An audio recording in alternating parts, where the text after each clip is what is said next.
Korean composite stock price indexes are benchmark measures used to track major parts of South Korea's equity market. KOSPI is short for Korea Composite Stock Price Index, one of the main reference points for Korean equities. Like many indexes, the number is based on a starting value, not the share price of one company.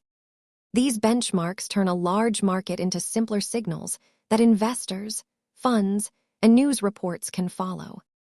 KOSPI is commonly associated with the main market, while KOSDAQ is better known for growth and smaller names.